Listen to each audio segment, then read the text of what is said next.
Arratsaldeon. Arratsaldeon eta mila esker hitzaldi honetara etortzeagatik. Gure esker beroenak fundazio honi bere laguntza emateagatik horrelako gauzak antolatzeko. La segunda actividad que organizamos desde el Colegio Vasco de Periodistas y la Asociación Vasca de Periodistas. Primero estuvo Cacho, la periodista mexicana, y ahora hemos organizado sobre este tema que asusta, pero que es importante abordar. La pregunta más directa, más tremenda es si estamos blanqueando a los discursos y la presencia de la extrema derecha en nuestras vidas, en nuestro trabajo, en nuestra cotidianidad, y realmente si hay o no un auge de la extrema derecha en Europa, en América Latina y en el mundo. Ese es el espíritu con el que hemos querido organizar, que yo antes lo comentaba con Isabel Cobo de la cadena SER, con Miquel Ramos y con Rosabel Agote. Rosabel Agote es miembro de la Junta de la Asociación y el Colegio Vasco de Periodistas y es la delegada en Álava, ¿no? Que yo lo que noto es que es un tema que preocupa, pero que incomoda muchísimo y que es como que casi no quieres ni verlo, ni leerlo, ni tocarlo, ¿no?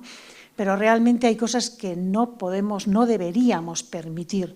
Ayer me comentaba un periodista a propósito de que el vicepresidente de la Comunidad de Castilla y León le han invitado a participar en MasterChef. Entonces, a mí me parece que hay determinadas cuestiones que no deberíamos permitir, o sea, que son inaceptables totalmente, porque es blanquear discursos, modos, maneras, palabras, gestos que no son de recibo en una sociedad democrática y en una sociedad avanzada lejos de esta gente, ¿no? Entonces, por eso hemos abordado esta mesa redonda y hemos traído a una de las personas que más sabe del tema, y que además le ha costado caro. Nos estaba contando un poco antes, pues yo le he dicho, habrás recibido muchas presiones y muchas amenazas, ¿no? Luego ya nos relatará. Entonces, Rosabel trabaja en CEAR, que está muy en contacto pues, con los sectores más vulnerables, que son los que reciben toda la presión y todo el ninguneo y la desconfianza por parte de los sectores de la extrema derecha. Rosabel, tú trabajas a pie de tierra, ¿no? A pie del cañón. Bueno, yo y tantísima gente que estoy viendo aquí, que estamos muchas personas que trabajamos con diferentes colectivos que son diana de los discursos de odio y de la extrema derecha. Yo creo que esta es una buena ocasión para que Miquel Ramos pues nos dé algunas pautas sobre cómo identificar la extrema derecha, también sobre cómo hacer para que se nos enciendan las alarmas y ver que más allá de que sea un peligro que esté acechando en otros lugares, ¿no? En Hungría, en Brasil, en Estados Unidos, pues igual no está tan lejos, sino que está aquí, ¿no? Yo creo que él también nos va a hablar cómo es incorrecto decir que no podemos usar el símil de que viene el lobo para hablar de la extrema derecha, porque igual el lobo ya está aquí. Entonces, muchísimas gracias por estar, por haber venido. Gracias, Miquel, también por haberte dejado liar, porque te lié. Y bueno, pues yo estoy encantada de poder escuchar qué propuestas o qué podemos hacer la ciudadanía para decir no al discurso del odio y para establecer esa línea roja que en el marco de la libertad de expresión no pueden cruzar los discursos políticos que tanto y tanto vamos a escuchar ahora que tenemos a la vuelta de la esquina las elecciones. Es que ricasco.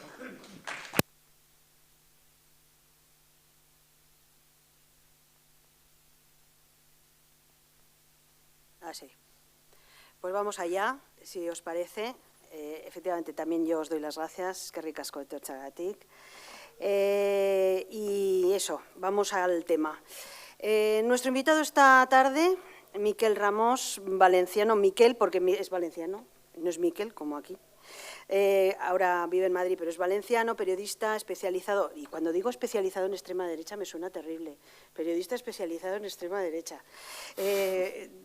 Pero en esos movimientos sociales y en esa profundización de este tema. Licenciado en Ciencias de la Información, tiene un máster en Sociología y Antropología, es colaborador habitual de medios como La Marea, como Público, como El Salto, colabora con varios medios audiovisuales también, ahora tertuliano y colaborador en 4 Televisión, y ha escrito sobre la extrema derecha en varios libros, colectivos, algunos, y este mismo año han publicado Antifascistas, editado por Capitán Swing, sobre cómo se combatió la extrema derecha desde los años 90. Así que sabe muy bien de lo que habla y nos puede acercar mucho a este asunto.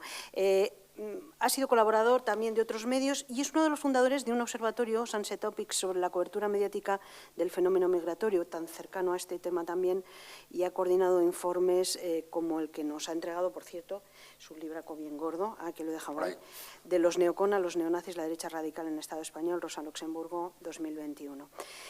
Bueno, coautor de muchas cosas y colaborador de otros muchos medios, pero vamos a entrar al principio del asunto y yo le plantearía ya, si os parece, si la extrema derecha, los neonazis, los fascistas, no se pueden entender tampoco sin la configuración que ha tenido España y Europa y desde siempre. No solo lo fechamos en el franquismo, al franquismo también se llega. Y se llega a través de determinados movimientos. En fin, que no podemos desligarlo de nuestra historia, eso para empezar. Así que situémoslo, pero no sé, ¿tú crees que hablamos de una base social y política que en este momento responde a esta época de catástrofes encadenadas que vivimos y en las que el malestar social que se ha generado favorece estos movimientos? Y eso le da una característica especial en este principio de los años 20 del siglo XXI. Bueno, antes de nada, Arratsaldeon y eskerrik asko por la invitación. Y es un placer estar con vosotras y con vosotros. Vamos a ver, yo creo que cometemos un error si pensamos que la extrema derecha aparece de manera espontánea, ¿no? Y que es un error que precisamente en el Estado español lo estamos pagando caro actualmente, pensándonos que la extrema derecha, primero, había muerto con Franco, o segunda, no tenía oportunidad de alcanzar las cotas de poder que está alcanzando actualmente, como sí que llevaba años alcanzando en Europa ya, ¿no?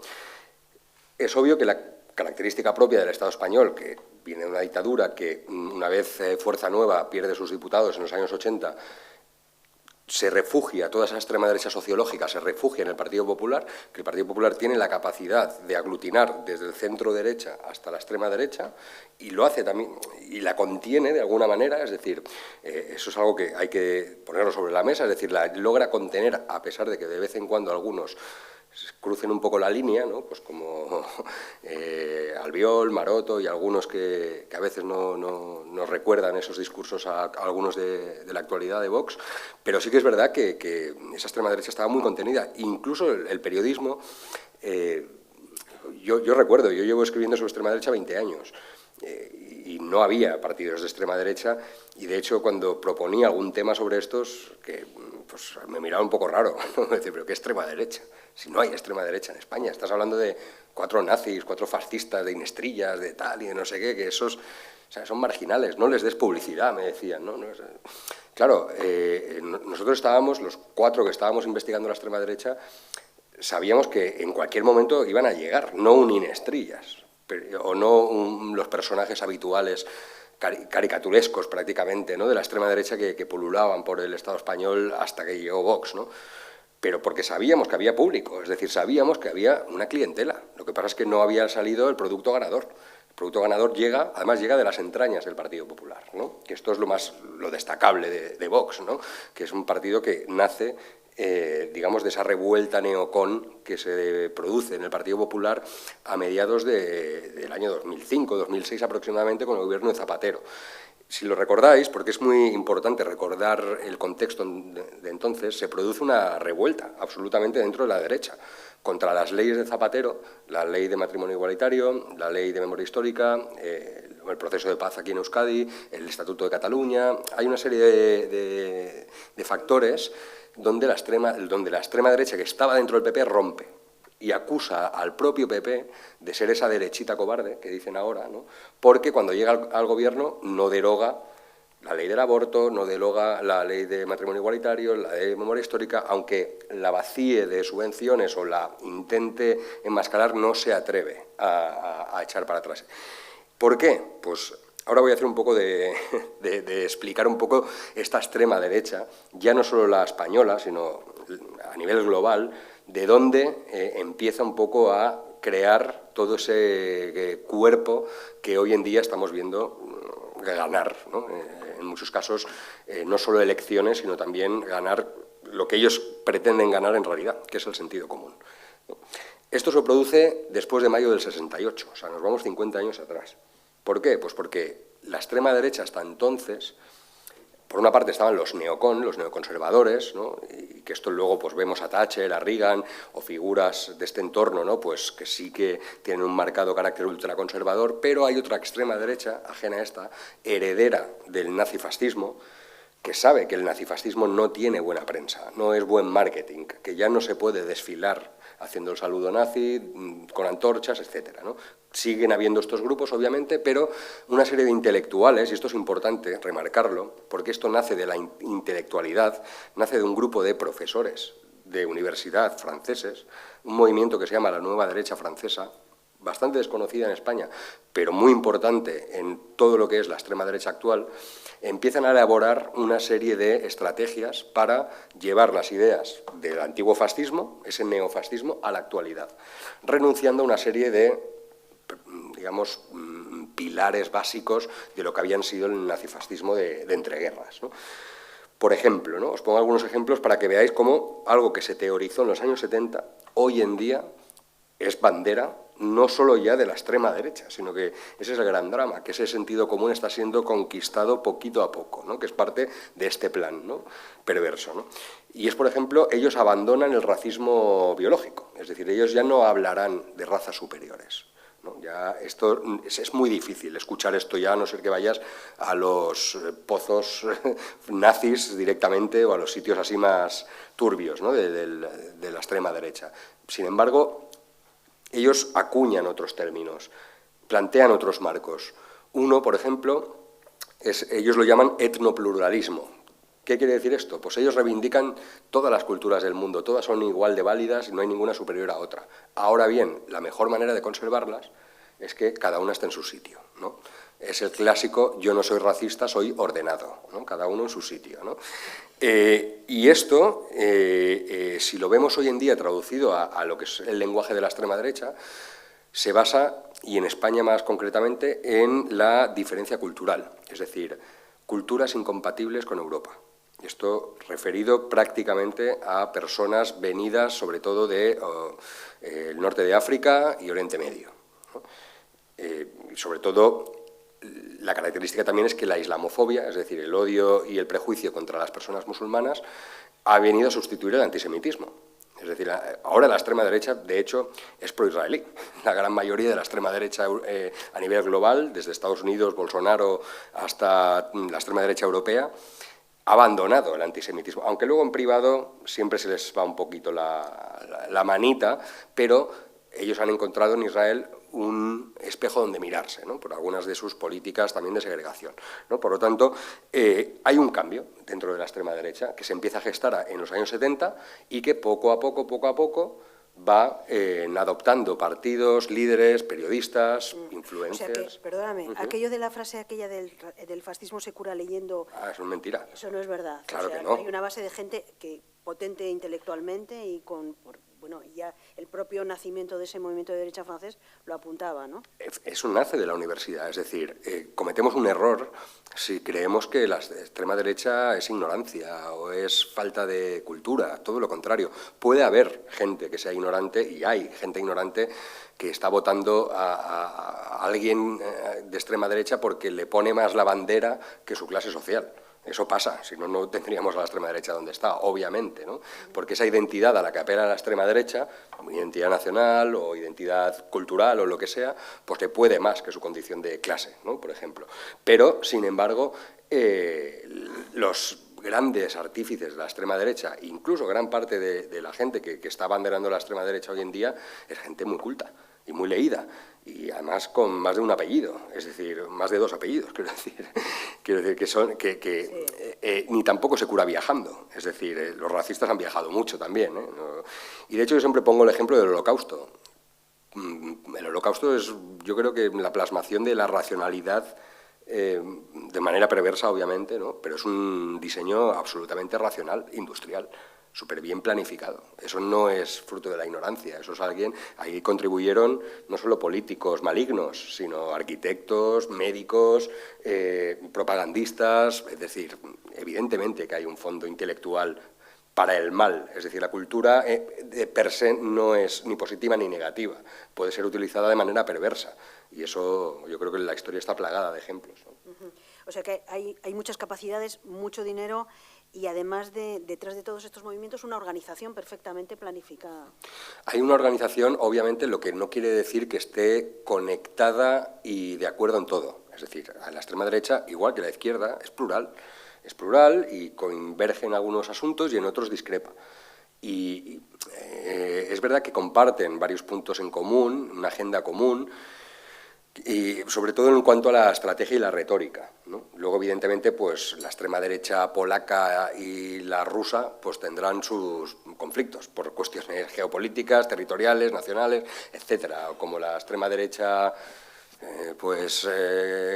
catalana y la extrema derecha española, o la vasca y la española, o quiero decir, siempre hay diferencias, obviamente, en algunos asuntos, ¿no? Pero evidentemente sí que hay puntos en común, puntos compartidos, ¿no? Yo siempre remarco una de las características propias de la extrema derecha en cuanto a su discurso, que es muy fácil detectarlo, ¿no? Cuando escuchas, cuando interiorizas un poco esto que voy a decir, ¿no? Yo lo llamo el victimismo desde el privilegio, ¿no? Pero no es algo propio de la extrema derecha única y exclusivamente, también es propio de, digamos, de las élites y del poder, ¿no? Quiero decir, ¿qué presentan ellos? Pues fijaos cómo está la extrema derecha. La extrema derecha tiene la virtud, la característica de que siempre apunta hacia abajo. Los problemas de la sociedad siempre son culpa de los de abajo, nunca apunta hacia arriba, ¿no? Quiero decir, la culpa es del inmigrante, la culpa es de los parados que prefieren no trabajar y cobrar el subsidio, la culpa es de las feministas, de las mujeres, del colectivo LGTBI, de las trans, quiero decir, siempre desde el privilegio se buscan culpables de aquellos que lo único que pretenden es tener los mismos derechos que los demás, ¿no? Quiero decir, entonces, ese juego desde el privilegio, de ese victimismo, ¿no? Yo, por ejemplo, que soy valenciano, siempre lo digo, ¿no? Con el tema de la lengua, por ejemplo, ¿no? En Valencia, una de las banderas históricas de la extrema derecha, antes de que llegara Vox, y ya desde la transición, era que, que los que hablamos valenciano, que somos unos totalitarios, porque hablamos valenciano y porque obligamos a que, por ley, pues se enseñen en los colegios la lengua propia de allí, ¿no? Y claro, los discursos, desde el privilegio de quien habla castellano, no tiene ningún problema nunca, ¿no? Es que es una imposición, es que estamos discriminados, ¿no? Pues eso, evidentemente, a escala local, que es el ejemplo que yo vivo en Valencia, pero eso traedlo a todas las escalas, es decir, a un hombre perseguido por las feministas que estáis obsesionadas con que somos malos, los heterosexuales, que cuando habrá un día del orgullo hetero, porque es que no puede ser eso, de que se paseen por ahí, y los hombres, ¿qué? Heteros. Es decir, toda esta cosa que nos puede parecer cómica, pero es que si estáis en las redes sociales es que veis que se repite constantemente, es que es el mantra totalmente repetido hasta la saciedad, que a veces no sabes si es que, por eso, si es que son bots directamente o es que realmente lo tienen tan interiorizado, ¿no? Pero es así, y esa es una de las características que la extrema derecha comparte, yo creo que a nivel global, ¿no? Luego, obviamente, sí que hay pues esas pequeñas diferencias. De hecho, por ejemplo, para que veáis cómo es capaz de mutar la extrema derecha, la candidata de Alternativa por Alemania, de AfD, del partido de ultraderecha alemán, es una mujer lesbiana casada con una mujer asiática. Quiero decir, claro, cuando tú tienes en el esquema en la cabeza del ultraderechista como el cuñado en el bar con el sol y sombra y diciendo barbaridades, no te cuadra. Dices, ¿cómo? Una mujer lesbiana casada con una extranjera asiática encima, ¿no?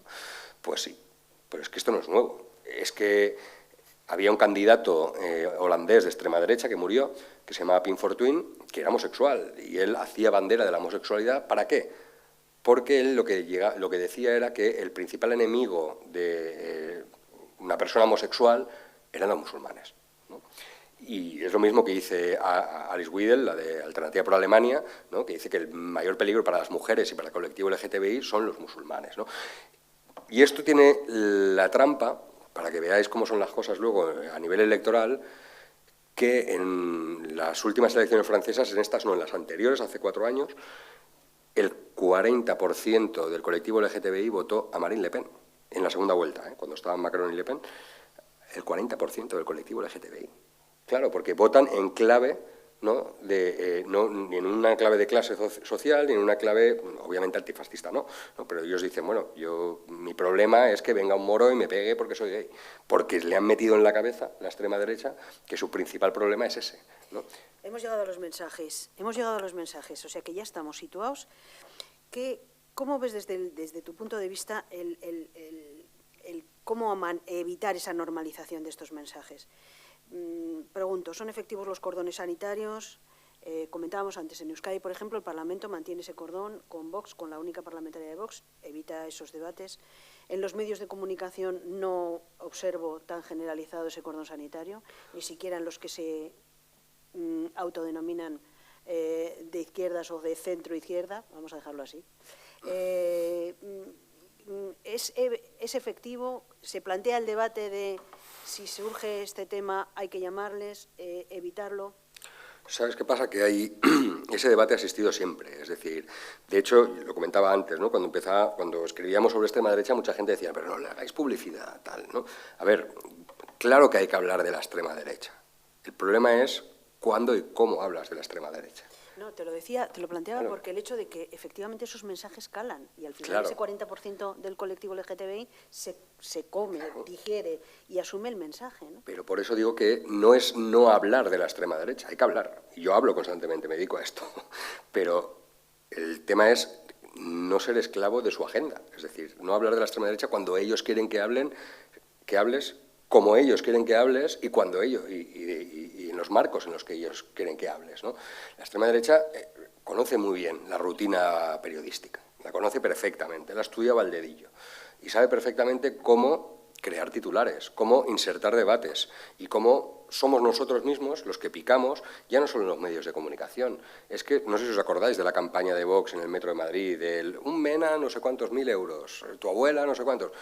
Un cartel, fue un cartel, es decir, no empapelaron toda España, fue un cartel, les costó, ¿qué les costaría eso? ¿200 euros? La campaña que le hicimos todos, criticando el cartel, ¿por qué? Porque a través de la indignación pusimos el cartel, mira esto, qué barbaridad, el bus este machista y transfobo que se pasea por ahí, de hazte oír, pues lo mismo también, la indignación de toda la gente, mirad el bus, pum, campaña gratis. Ellos conocen muy bien cómo funcionan las redes sociales, cómo funcionan los medios de comunicación. Yo separaría aquí, una cosa es la sociedad y otra cosa son los medios de comunicación. Y aquí hay que hacer dos análisis diferentes, y también los públicos y los privados, porque tú como medio público tienes la obligación de dedicarle minutos al partido por una cuota que hay por ley de campaña electoral o por lo que sea, ¿no? Pero eso está establecido así, no puedes subir. Otra cosa es que tú, con esa imposición que tienes, te dediques a reproducir su discurso de manera crítica. Es decir, si llega un tío de la extrema derecha y te dice la Tierra es plana, tú no puedes hacer un titular diciendo la Tierra es plana. Tú tienes que decir, este tío dice que la Tierra es plana, pero es redonda. Es decir, tú tienes que... no puedes servir de altavoz. Problema, que los medios de comunicación muchas veces... muchas veces no, los medios de comunicación, la mayoría, los que no son públicos son empresas. Las empresas lo que quieren es ganar dinero. El dinero se gana vendiendo o haciendo clic en la noticia. Vas a generar más visitas si tú pones un titular espectacular, polémico, tendencioso o lo que sea, que si pones una reflexión súper guay, ¿sabes? Que lo desmonte, ¿no? Entonces, juegan mucho a eso, la extrema derecha. Y los periodistas, el gran drama que tenemos en el gremio es que nadie asume la responsabilidad, o muy poca gente asume la responsabilidad. Somos responsables, absolutamente. Nosotros transmitimos una manera de entender el mundo, transmitimos unos valores. La neutralidad no existe. Es decir, no existe en el momento en el que eliges los temas de los que vas a hablar y omites otros. Eso ya, la neutralidad se acabó desde el momento uno. Es decir, ahí la cuestión es si cada uno asume qué papel va a jugar, ¿no? En su profesión, en estos asuntos, ¿no? Entonces, aquí lo que hemos visto es una banalización absoluta de las ideas de la extrema derecha. ¿Por qué? Pues porque desde el minuto uno se han entendido que son como se presentan a las elecciones, son partidos legales, que son opiniones respetables, ¿no? Y que son una opción democrática más, ¿no? Que esto, alguien que vea la democracia como una carcasa vacía, ¿no? Donde todo vale, ¿no? Pues puede pensar así. Yo no pienso así. Yo creo que un pilar fundamental de cualquier democracia son los derechos humanos. Por lo tanto, cuestionar los derechos humanos, humillar a determinados colectivos por su manera de ser, pues para mí no entra en una democracia, aunque lo vote el 99% de la gente. Y decías normalización social, normalización periodística y normalización política, porque entrabas en eso. Llega la irrupción de Vox en España, pero llega la irrupción de la ultraderecha en Europa a todos los niveles. Quien ha llegado al gobierno italiano, que nos ha puesto a todos los pelos de punta, a casi todos. El tema es que políticamente se ha normalizado el hecho de que son un partido que tienen derecho a decir y nadie decide efectivamente hasta aquí podemos llegar en un parlamento, en un gobierno. ¿Sabes el problema también? Que en la política el éxito de la extrema derecha no es conseguir 53, 54 o 20 diputados. El éxito es que los demás hagan lo mismo que ellos predican. Quiero decir, eso tenía una frase Margaret Thatcher que decía que su mayor logro había sido Tony Blair, ¿no? Quiero decir, que era laborista, ¿no? Entonces, es verdad, es que esto lo resume todo. Es decir, el gran drama no es que estos tengan 52 diputados, es que PP, PSOE y los demás hagan las mismas políticas que predica Vox. Ese es el gran drama. Y si os fijáis, el eje político se ha desplazado tanto a la derecha que se está llamando comunista a medidas absolutamente socialdemócratas de la sanidad pública. Es decir, defender la sanidad pública es ser comunista en este país hoy en día, ¿no? Es decir, estamos en ese nivel, ¿no? Evidentemente, ¿no? Que aquí hay responsables más allá de que los políticos debatan o no, o hagan un cordón sanitario, no. A mí esto puede quedar muy bien para la foto si no le contesta al de Vox. Pero si tú estás haciendo la política migratoria que Vox está proponiendo en su programa electoral, pues ¿de qué me sirve que tú no hables con Abascal? ¿Sabes? Si tú estás haciendo lo mismo que predica él, ¿no? Entonces, este es el gran drama de Europa en general, ¿no? De Europa y yo creo que a nivel global, ¿no? Que la política ha virado tanto a la derecha, ¿no? Que la izquierda estaba salvando ya lo último que queda de la socialdemocracia. Quiero decir, la izquierda institucional, me refiero. Luego hay movimientos sociales que van mucho más allá. Pero sí que es verdad que por eso digo que el que viene el lobo, y siempre que hay elecciones, pues es un poco trampa, ¿no? A ver, ustedes están gobernando, pues vamos a ver, la extrema derecha se aprovecha sobre todo de la precariedad y de la ansiedad vital de las personas. Si tú tienes desahucios todos los días, gente que la echan de casa, la sanidad pública ha hecho un desastre, los jóvenes que no se pueden emancipar hasta los 50 años de casa de sus padres, es decir, tienes una precariedad producida por una cuestión estructural del sistema capitalista y tú no eres capaz o no tienes la voluntad de cambiar eso y esa precariedad la mantienes porque tú formas parte de ese sistema, ¿no? Pues obviamente luego llegará el tipo este a caballo con la bandera de España diciendo que él va a acabar con todo eso, que es mentira, obviamente, claro que es mentira. La extrema derecha es profundamente neoliberal, es decir, ellos van a apuntalar todavía más el sistema capitalista y a vaciar todavía más el estado de bienestar. Pero bueno, habrá gente que le comprará la chatarra, ¿no? Y si no vendrá, y la de aquí porque es todavía así, pero en Francia Marine Le Pen se va a las fábricas y se va allí, está con los obreros, y los obreros que han votado toda la vida comunista están votando a Marine Le Pen, muchos de ellos, ¿no? Entonces, y aquí es también la responsabilidad que tienen los demás. No es solo no le contestes al de la extrema derecha, es haz políticas que eviten que dejen espacio para que la extrema derecha pesque ahí, ¿no? Esta es la gran responsabilidad de la... Y hablo de la política, pero ya también, ahora si quieres, hablamos también de qué podemos hacer nosotros y nosotras, ¿no? Hemos hablado de la política, luego hablamos un poco más de los medios de comunicación, pero vamos a hablar de la sociedad. La normalización también puede pelearse desde el individuo, desde la sociedad, desde la base, desde esos a los que nos miran, ¿no? Esos sectores de ultraderecha, los de abajo, los que estamos en todos esos colectivos ciudadanos. Claro, aquí el problema también es que mucha gente no se da cuenta de que el objetivo de la extrema derecha es conquistar el sentido común de la gente corriente, ¿no? Es decir, y aquí lo que vemos muchas veces es gente que no se considera de extrema derecha y que no lo es realmente de extrema derecha, pero que poco a poco va comprando un poquito de aquí, un poquito de aquí, un poquito de... es que los moros no sé qué... Solo perdóname un segundo. Es que ¿La situación política socioeconómica en un momento determinado, como la que estamos, influye también más favorablemente en eso? Sin ninguna duda, las crisis son terreno fértil para que la extrema derecha llegue, como decía, a caballo, ¿no?, con la banderita y te diga que te lo va a solucionar, ¿no? Esto históricamente se ha demostrado, ¿no? Pero no únicamente esto, ¿no? Hay sociedades que no tenían ninguna crisis y la extrema derecha surgió, ¿no? Pero lo que quiero decir con la sociedad es que el éxito de la extrema derecha es que compañeros y compañeras nuestras o familiares que no son nada sospechosos de ser de extrema derecha, de simpatizar con la extrema derecha, pues poco a poco vayan picando, ¿no? Algunas del menú de la extrema derecha. Por eso, es que los moros no sé qué, es que los inmigrantes, el otro día fui al hospital y vi que había cola y estaban primero tal, como un artículo de opinión que surgió en un periódico vasco hace poco que me puso los pelos de punta, de alguien que había sido bastante referente de la izquierda, ¿no?, etcétera, ¿no? Pues este es el verdadero drama, esta es la verdadera victoria de la extrema derecha, que la gente empieza a comprar su chatarra. Luego nos extrañamos, ¿no?, cuando dicen, ¿cómo pueden ganar? ¿Y cómo pueden...? Joder, pues porque si estamos comprando... Pensad, yo siempre pongo el ejemplo y vuelvo otra vez al Holocausto porque es que es la historia, y la historia nos ha enseñado que todo es posible. ¿Quién iba a pensar que iba a haber un holocausto, ¿no? Quiero decir, en Alemania, ¿no? Pues lo hubo, ¿no? Y fue la cosa más brutal, una de las cosas más brutales que hemos vivido en Europa. ¿Cómo funcionó el antisemitismo? El antisemitismo era un odio transversal, de izquierda a derecha.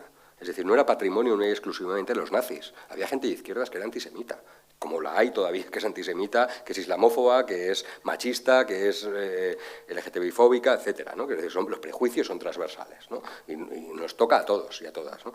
El antisemitismo apelaba a los dos targets diferentes, ¿no? A la derecha le decía que eran bolcheviques, que los judíos eran bolcheviques, traidores, que habían... que estaban saqueando la patria, etcétera, ¿no? Y a los de izquierdas les decía que los judíos eran capitalistas, usureros, que, pues eso, apátridas, etcétera, ¿no? Quiero decir, depende de cómo estimules tú el prejuicio, ¿no? Pues le tocas unas teclas a unos o le tocas a otros. Lo que he dicho antes de las personas musulmanas. Si tú a las feministas le dices que el problema son los moros y al colectivo LGTBI le convences de que su problema no es el machismo o el heteropatriarcado o la homofobia, sino que son los moros, ¿no? O es el velo de tu vecina en vez de todo lo demás, ¿no?, de toda la estructura, pues al final igual se lo cree y acaba comprando esa chatarra, ¿no? Pues esto funciona a todos los niveles y en todos los compartimentos estancos donde la extrema derecha es fuerte. Machismo, homofobia, odio al diferente, clasismo también. Mucha gente de izquierdas pues también cree, ¿no?, o que se cree de izquierda, pues también puede ser clasista, ¿no?, en muchos casos, ¿no?, o pecar de eso, de una soberbia, ¿no?, a lo mejor porque tiene estudios y el otro no, ¿sabes?, o lo que sea, quiero decir. Y eso es lo que la extrema derecha apela a las bajas pasiones y apela precisamente a ese prejuicio. Y eso es muy fácil de hacer porque son consignas. ¿Y cómo funcionan las fake news? Pues funcionan a base de sentimientos, de estimular prejuicios. Y si a ti te dicen que han atracado a una señora aquí en la calle de al lado 4 marroquíes, pues tú te lo crees, y si luego te dicen que no es verdad, que no eran marroquíes, que eran de Bilbao, pues tú dices, ya, pero es que, claro, es que los marroquíes, quiero decir, juegan mucho sobre el sesgo de confirmación también. Entonces, cuando ese prejuicio existe, aunque sea un poquito, pues la extrema derecha juega muy bien esas cartas, ¿no? Y eso es, ¿qué le pedimos a la sociedad? Lo que me has preguntado antes, pues precisamente eso, que no pique. Es decir, que donde detecte que ese odio se está estimulando, que se pare un momento a pensar, como mínimo que se pare un momento a pensar, ¿no? Y luego, evidentemente, que hay que tener criterio propio y actitud crítica, pero que conozca bien. Si aquí el drama es que no se conoce bien a la extrema derecha y se la cree que son ignorantes y los tratamos de tontos. Ay, ¿cómo les pueden convencer estos con la banderita y no sé qué? Pues a ellos les convencerán con la banderita y a ti te convencerán con que las feministas están pasando, o con que los moros no son de fiar, o con que los judíos no sé qué, o con que el colectivo LGTBI te censura, etcétera, ¿no? Quiero decir. Sí, que no se puede despreciar al enemigo y mucho menos no tenerlo en cuenta. Y sobre todo eso, considerar que son 4 matados que no saben por dónde van y al final los mensajes calan. Y sobre la legislación, porque hay ley de memoria histórica, hay ley, la del odio, hay el sí. Bueno, ¿qué pasa con la legislación española en ese sentido? Yo creo que el Estado español es campeón en impunidad. Es decir, aquí no hace falta irse al franquismo, obviamente, ¿no? Porque es digamos, el ejemplo de la mayor atrocidad impune, de un genocidio impune, ¿no? Y yo creo que, pero eso es verdad que marca, y esto forma parte del ADN del Estado español y de la democracia española actual, ¿no? Es decir, que se basa en una impunidad de un genocidio y de aquellos barros, pues estos lodos. Pero mira, tenía algunos ejemplos, por ejemplo. El otro día fue condenado un tuitero por difundir fake news, el primero, uno de los primeros, que era Guardia Civil, ¿vale? No ha sido expulsado del cuerpo, no ha sido expulsado. Hoy iba a juicio una profesora de instituto por lo mismo, por difundir fake news contra los menores migrantes no acompañados, ¿no? 2 funcionarios, ¿eh? Pero es que, además, ¿habéis visto las fotos de los policías desayunando en un bar en Madrid con banderas de Franco y de José Antonio? Y no pasa nada. Yo eso en un debate en televisión lo sacamos en la tele. Tú no sabes la cantidad de mensajes que recibí de policías, con nombre y apellido en Twitter, diciéndome que ellos desayunaban donde les salía de ahí, o sea, directamente, o sea, vacilando públicamente, diciendo ¿qué pasa? Es decir, eso en Alemania es impensable, obviamente, ¿no? Sin idealizar la Alemania, que luego yo soy muy crítico con toda la idealización de Alemania y de la desnazificación y tal, pero es verdad que los niveles de impunidad en este país, que haya policías que salgan el otro día diciendo en rueda de prensa que el 99% de los inmigrantes son delincuentes, que lo han cesado quiere decir que lo han cambiado de puesto, no que lo han enviado a su casa y le han metido un marrón que va a ir a juicio o sea, va a juicio porque lo han denunciado las ONGs, no porque el Estado o la Fiscalía haya actuado de oficio, ¿no? Pero es que esto pasa constantemente. Yo en una de las presentaciones que tengo en diapositivas tengo fotos de hace 4 años de un comisario de la Policía Nacional difundiendo bulos de unos niños en una mezquita, que es en Holanda, diciendo que es que en Valencia llevan a los niños a rezar a la mezquita porque están imponiendo el Islam a los niños. Un comisario de Policía Nacional. Es decir, y ese tío es tan activo, ojo, y va a tertulias de televisión y tal, y es una estrellita. Quiero decir, el nivel de impunidad que existe en este país es terrible. Luego tenemos a un rapero exiliado y a otro en la cárcel, ¿no? Aquí, bueno, ha habido censura aquí a artistas vamos, para parar un tren, ¿no? Quiero decir que la ley existe, lo que pasa es que se aplica como se aplica, ¿no? Y en los delitos de odio, yo aquí tengo una espinita clavada, porque yo fui muy partidario de la legislación de delitos de odio antes de que estuviera. Y estuvimos peleando, y yo recuerdo que cuando hablábamos con ONGs en Valencia, donde yo colaboré con varias, y teníamos muchísimos casos de agresiones racistas, homófobas y tal, y siempre se quedaban en nada, ¿no? Cuando llegabas a juicio y tal, y decíamos, hace falta una fiscalía especializada que esté concienciada, que persiga estos delitos y tal, y no sé qué, como existe en Europa. ¿Qué pasa? Que cuando se consigue la fiscalía, en España, en el minuto 1, se acusa de delito de odio a un activista LGTBI que protesta contra el bus de Hazte Oír, en Valencia. O sea, que se volvió contra el mensajero. No, es que la Fiscalía General del Estado emitió una circular diciendo literal, y esto es literal y lo podéis buscar en Google ahora mismo, que los nazis pueden ser víctimas de delitos de odio, por discriminación ideológica. Quiero decir, ¿queréis ley de delitos de odio? Pues toma ley de delitos de odio. Ahora tengo que hacer un apunte. ¿Esto quiere decir que la ley que yo esté en contra de la ley? A pesar de toda esta mala interpretación, yo creo que esta ley, que existe en otros países de Europa, se aplica bien en otros países de Europa. Y por eso la pedimos para el Estado español. El problema es que quien tiene que interpretar esa ley o aplicarla, pues la aplica de aquella manera. O, por ejemplo, considerando que los policías son víctimas de delitos de odio por ser policías. A ver, señor, usted tiene el delito de atentado a la autoridad, bueno, tienen 1000 figuras jurídicas que protegen su condición de agente de la autoridad. No es necesario la ley de delitos de odio que está creada para los colectivos vulnerables. Señor, por favor, quiero decir, y este es el problema que tenemos, que no es que la ley sea mala. El problema es que la ley la interpretan quienes la interpretan y quienes están en la judicatura, pues no siempre, porque es muchas veces es la policía la que hace la calificación de delito de odio, pero se cae luego en el juzgado. Pocos jueces se han atrevido a hacer, en este sentido, a condenar, sí por discriminación ideológica, sí por algunos aspectos así más fáciles de meter, pero muchas veces es la policía la que hace en el atestado esto, pero luego pocos jueces se atreven. Yo decía que el papel de los medios de comunicación, no sé si somos los medios de comunicación, digo, me incluyo porque yo trabajo en uno de ellos, los únicos que transmitimos ese mensaje o se sirven solo de nosotros, no, por lo que he visto, ¿no? No, porque el consumo de información ha cambiado muchísimo en estos últimos años. La gente cada vez se informa menos por los medios tradicionales. Se informa cada vez más, se informa, entre comillas, a través de redes sociales. Es decir, yo he leído esto en Facebook, o me lo ha mandado mi cuñado por WhatsApp, o... A ver, es muy fácil, que yo ahora en media hora me hago una página web que parece un periódico. Me la hago, hay plantillas, que tú coges una plantilla, te pones el diario de mi pueblo, ahí, pum pam, y empiezo a meter noticias falsas. Como tiene apariencia de medio de comunicación, yo empiezo a reenviarla eso a discreción, noticias que yo me invento, y alguien dice, no, si está publicado, lo he visto en la prensa. ¿No?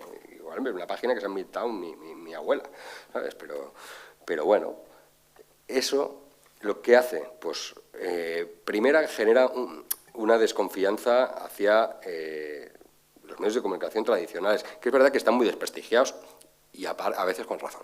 Quiero decir, no vamos a obviar que los medios de comunicación se han ganado muchas veces a pulso, ¿no? Pues cierta tirón de orejas, dejémoslo ahí, ¿no?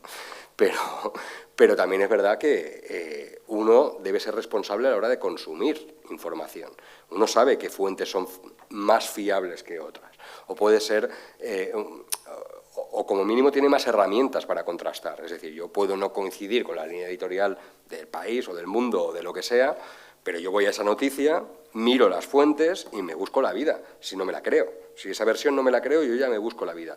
¿Quiere decir que todo el mundo haga eso? No, obviamente eso lo hacemos un poco por ciento de la gente que leemos prensa.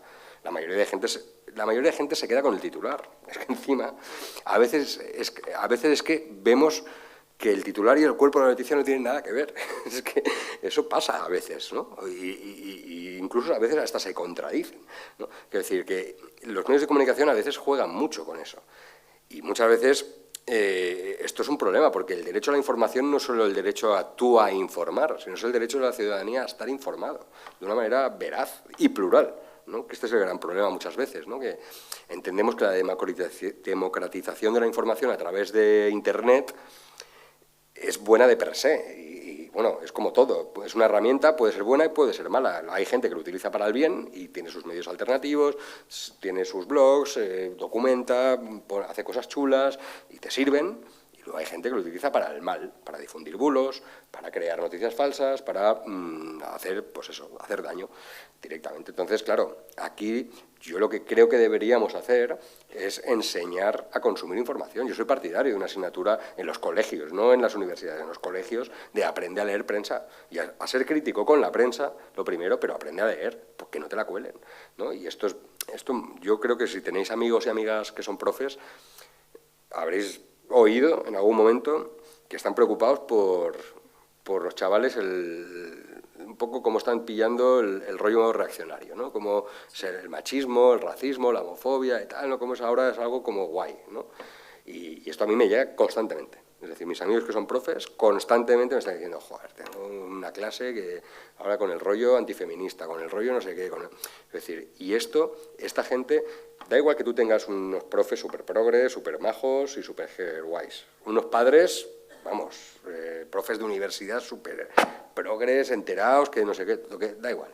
El niño se va a tirar 8 horas en el ordenador. y tú no vas a saber qué está haciendo. Igual está jugando un juego que igual está en pozos de bilis de la extrema derecha, que son muy atractivos, porque la extrema derecha ha invertido y está invirtiendo muchísimo en el público joven, muchísimo. Es decir, en TikTok, en foros, en redes sociales, en videoclips, la cantidad de videoclips de personajes no adscritos, digamos, orgánicamente a la extrema derecha, pero sí que son de extrema derecha, o sea, creando contenidos de extrema derecha absolutamente, ¿no? Y como esto lo que genera, pues precisamente es eso, es un adoctrinamiento total de una juventud, ¿no? que vemos que muchas veces se está fascistizando, ¿no? En muchos casos, ¿no? Y esto, claro, ya te digo, que da igual que tus padres sean muy guays, que tu profe sea muy guay. Si el chaval se tira 8 horas en internet y tú no sabes lo que está haciendo ahí, pues igual está consumiendo esto y igual pues algún día te llevas una sorpresa. Sí, ¿no? Incluso sabiendo lo que está consumiendo, muchas veces incluso así. Yo no sé si tenéis preguntas y si os apetece ya hacer alguna. Yo mientras te pregunto, ¿qué herramientas tenemos? Ya que hemos hablado de herramientas, ¿qué herramientas tenemos para no creernos todo lo que nos cuentan, para no caer en esos pozos, para no ser susceptibles clientes de estos mensajes, para no comérnoslo con patatas? Bueno, primero yo creo que obviamente hay que conocer a la extrema derecha, o sea, porque a veces es lo que digo, hay que huir de la caricatura. Yo creo que la caricatura, o lo que decíamos antes, ¿no? de relacionarlo todo con la caspa y el cuñado y el tal, no nos ayuda, porque luego te llegan con mensajes muy elaborados, te llegan de múltiples formas y no las ves venir, incluso ni tú los identificas, incluso a veces hasta te convencen, ¿no? Te pueden convencer en algunas cosas. Por tanto, yo creo que es importante conocerla, pero es importante también tener unas líneas rojas. Para mí, mis líneas rojas son los derechos humanos. Yo creo que cualquier demócrata tiene que tener claro que una democracia sin derechos humanos, vamos, es una carcasa vacía, ¿no? Y es más de lo mismo. Pero yo creo que no hay una fórmula mágica, obviamente, porque esto toca múltiples ámbitos que es imposible tejer una estrategia única, porque además funciona diferente en cada sitio y en cada persona, pero sí que es importante, como mínimo, tener esa capacidad de discernir cuando los discursos de odio pues están empezando a ser atractivos, ¿no? O estás empezando a ver, si te empiezas a parecer un poco en lo que dices a ellos, dale una vuelta, ¿sabes? Para un momento y dale una vueltecita. Sí, cuidadín, no sé. Cuidadín. ¿Hay alguna pregunta? Sí. A ver. Sí. Pues a ver, dos cosas. Has nombrado lo de MasterChef, ese es donde está la Vallejo Nájera. Es que es nieta del criminal médico aquel que decía... Sí. Bueno, bien, oye, lo de políticamente correcto, que no lo has nombrado, pero de alguna forma sí que has hablado de él. ¿Qué? Cuando veáis políticamente incorrecto, echad a correr, ¿vale? O sacad el cucal, ¿vale? Porque directamente eso es una de las banderas de la extrema derecha, la incorrección política. Vamos a ver, cuando yo era adolescente la incorrección política era contra el poder, no era contra los más vulnerables. Eso se llama bullying. Cuando vas contra los más vulnerables, eso es bullying, no es políticamente incorrecto. Pero a ellos les encanta disfrazarse de irreverentes, ¿no? Pues eso. Y además, ellos tienen un discurso constantemente contra la corrección política e incluso contra las élites. O sea, no hay cosa más obscena que ver a Donald Trump hablando de contra las élites. Pero vamos a ver, señor. Pero, señor, usted sabe quién es. Quiero decir, ya, pero el problema es que la gente se lo cree. Es decir, que su clientela se cree que él no es élite, o se cree que él es políticamente incorrecto por meterse con los más vulnerables. Ese es el problema. Pero efectivamente, y luego incluso lo que decía, que su éxito también es que haya gente que compre esos discursos. Yo he visto a manos de uno de izquierdas llamarse políticamente incorrecto, ¿eh? Ojo. Quiero decir, y diciendo precisamente lo mismo que dice la extrema derecha, sobre las feministas, sobre los inmigrantes, sobre el colectivo LGTBI, etcétera. Quiero decir que los tentáculos llegan y la incorrección política, como decía, es una de las banderas, sin ninguna duda, y además a nivel global. La incorrección política, tal y como la entienden ellos, obviamente, es una de las red flags, que decimos, de las banderas rojas, ¿no? Cuando leas políticamente incorrecto en el perfil de Twitter, ya sabes por dónde va. ¿Alguien más? Sí, vamos a ver, yo creo que también hay un problema, habéis hablado de los titulares, que son básicos en este tipo de cosas, ¿no? Entonces, por ejemplo, recientemente se produce la noticia, Donald Trump se presenta otra vez a la elección. Y ese ha sido el titular en casi todos los medios. La radio pública de Norteamérica, su titular era un pelín más largo. Era Donald Trump, ese que intentó falsear los resultados de las elecciones y que montó un motín mortal porque hubo muertos en el Capitolio, se ha presentado a la reelección, ¿no? Entonces, creo que también ahí hay una serie de buenas prácticas que deberían, no sé cómo diseminarse, ¿no?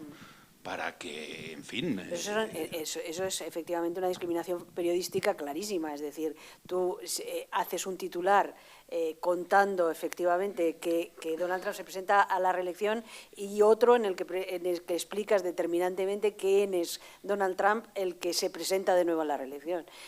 Pero era un poco lo que tú decías, ¿no? La capacidad que tenemos también los medios de comunicación de ser veraces y de ser profesionales y de tener una responsabilidad importante que en muchos casos no se asume y que en otros casos no te dejan asumir, que también es así. Y es que también yo añadiría una cosa sobre el tema de los medios, es que a veces hablamos de la prensa o el periodismo como un ente así monolítico, ¿no? Y metemos a todos los periodistas en el mismo saco, a todos los medios en el mismo saco. Vamos a ver, somos personas, cada uno de su padre y su madre. Yo pues puedo trabajar en un medio muy de derechas, pero yo sigo siendo el que soy, es decir, y no me escondo, de hecho. Y otros trabajan en medios progresistas y tienen una línea pues bastante derechista, ¿no? Quiero decir, y a veces incluso puedes ser un redactor que está en situación precaria, que te mandan un trabajo y hacer 4 noticias al día y hablar de Donald Trump y de la cría del berberecho en las Rías Baixas el mismo día, ¿no? Entonces, y a veces es que ni escribes tú el titular, aunque firmes tú la noticia. Quiero decir, yo soy muy crítico con esta crítica a discreción al periodismo como si fuera un ente monolítico. Yo creo que hay muchos periodistas honestos, muchísimos, comprometidos además con esta historia, es decir, que saben que cuando van a hablar de esto saben cómo hablar y lo hacen bien en todos los medios. Quiero decir, hay gente que está en medios que son más conservadores que también hace buen trabajo y hay gente de izquierdas que no sabe ni por dónde le vienen. Quiero decir, que hay de todo. Quiero decir, aquí la manera en la que tú tienes de trabajar o incluso tu situación personal, es decir, es que hablamos muy poco de la precariedad, ¿no? Y muchas veces, y de la autocensura. Pues hay mucha gente que no se atreve a decir lo que piensa o a escribir lo que él escribiría como persona porque escribe en este medio en concreto, ¿no? Y esto es un problema, bueno, incluso en los medios públicos, no os equivoquéis. A ver, a mí me echaron de Televisión Española con Jesús Cintora. Se cargaron el programa. Se cargaron el programa porque hablábamos de cosas que molestaban directamente y por otros rollos políticos. Pero no fue porque el programa fuese mal o por otras historias que se inventaban de técnicas y tal que han repetido ahora. Es decir, y tenía buena audiencia. Es decir, y nos echan por eso. Es decir, incluso existe censura en los medios públicos. Claro que existe, ¿no? Y de hecho, muchos periodistas en los medios públicos se callan muchas cosas porque saben que también hay censura allí en los medios públicos. Por lo tanto, yo creo que hablar del periodismo a veces te llevas a justos por pecadores, ¿no? Y yo creo que tampoco le hacemos ningún favor, por muy críticos que seamos con un medio, con una línea editorial y tal, si el fuego es a discreción. Es más, yo asumo esa contradicción. Yo asumo que yo pues, soy muy crítico con los medios y con el monopolio mediático y con todo lo que tú quieras, pero si a mí me dan 4 minutos para decir lo que pienso en una tele, yo los voy a aprovechar. Es mi opinión y posiblemente pues, sea una contradicción. Y sea, ¿cómo puedes defender eso y al mismo tiempo criticar? Yo la asumo, esa contradicción, como todo el mundo creo que tiene contradicciones y debe lidiar con ellas de alguna u otra manera. Pues, ¿es la correcta? Pues no lo sé si es la correcta o no. Yo la asumo, esa contradicción. Pero entiendo que ese debate esté, lo asumo, pero creo también que es un error abandonar los medios de comunicación. Si ya están de per se cogidos por quien está cogido, y son propiedad de quien son propiedad, y no tenemos espacio prácticamente, las voces un poquito disidentes, pues como para renunciar a ello, ¿no? A renunciar a esos 2 minutos que puedo tener yo a la semana, ¿sabes? Para soltar 4 cosas. Porque una cosa voy a decir, a mí en las televisiones que he trabajado, nadie nunca me ha dicho esto no lo digas, no hables de eso, o me han echado la bronca después de decir determinadas cosas, y he dicho cosas muy bestias. He hablado de torturas, me he metido con el rey, he hablado de cosas, vamos, he hablado con cosas que yo estaba esperando a que me enviaran el despido al día siguiente, pero no ha pasado. Quiero decir, yo eso lo tengo que asumir, tengo que ser honesto, eso no ha pasado. También soy consciente que también es una cuestión del juego, ¿no? Es decir, que si tú das juego y tú representas a esa izquierda así radicalilla que está ahí, ¿qué tal? Pues da juego y así aparentamos que somos plurales y tenemos al rojillo este que de vez en cuando, sí, se pasa un poquito a veces, pero bueno, así no nos podrán decir que no están todos. Es decir, yo eso lo asumo. Pero si yo tengo 4 minutos para zumbarle a los que les quiero zumbar o a meter mi marco allí, y cuando están hablando, es que los ocupas, es que no sé qué, decir, bueno, vamos a hablar del problema de la vivienda, no vamos a hablar de los ocupas, o vamos a hablar de, quiero decir, cambias tú los marcos y tal. Yo, personalmente, como Miquel, no digo que esto sea lo que se tiene que hacer, pero yo personalmente asumo esa contradicción y tomo esa decisión. Y entiendo que me critique por ello, lo entiendo, pero yo tomo esa decisión. Y yo creo que es pues una reflexión que debemos hacer también los periodistas, porque jugamos también en el terreno en el que jugamos. Y muchas veces yo creé yo con mucha otra gente creamos medios independientes. Yo creé con otros compañeros el periódico L'Avance, primer periódico en valenciano que estuvo 8 años.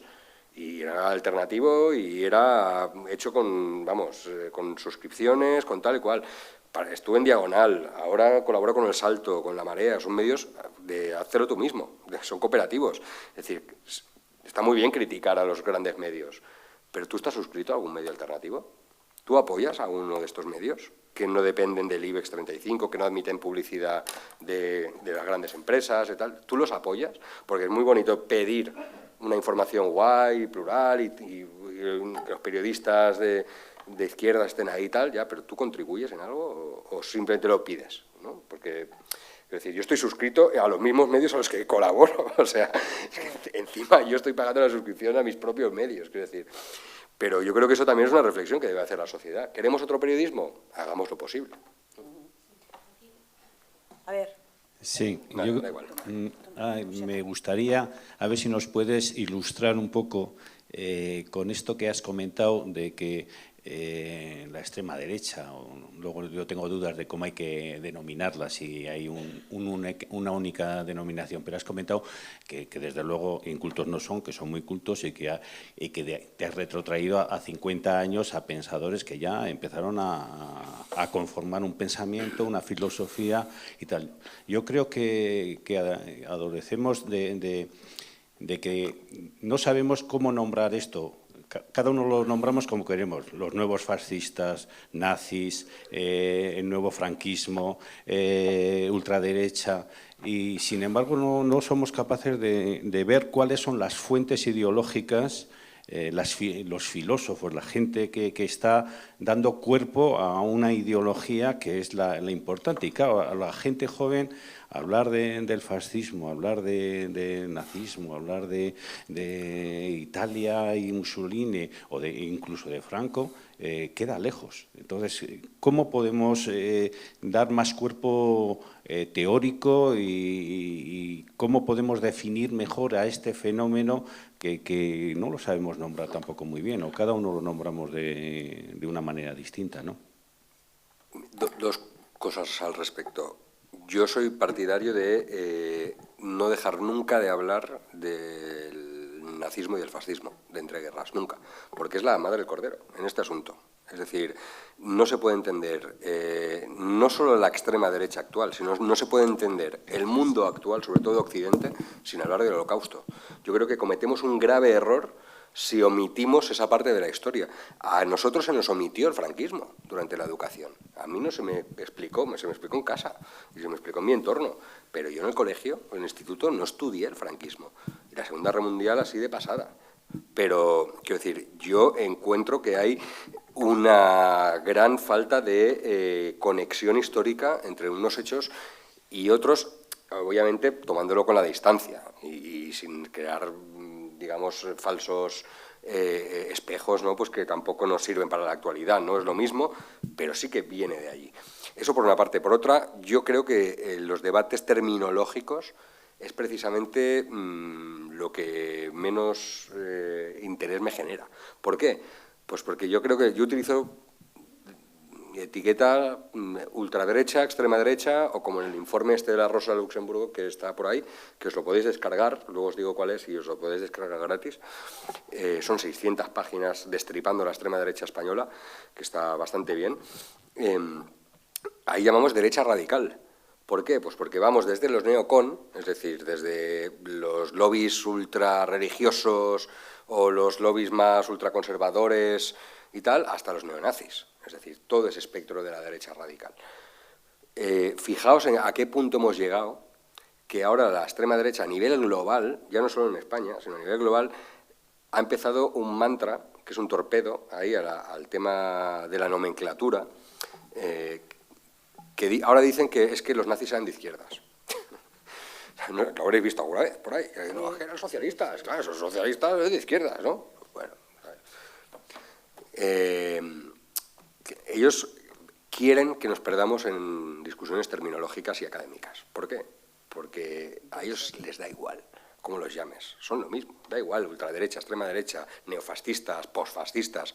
Cada teórico, de hecho, todos los estudiosos de la extrema derecha actual, cada uno utiliza a veces términos diferentes, ¿no? Yo pues sí que soy más partidario de ultraderecha y extrema derecha, y a veces neofascismo o posfascismo, pero también tengo que decir una cosa, es que es muy plural la extrema derecha. Para mí no es lo mismo Vox que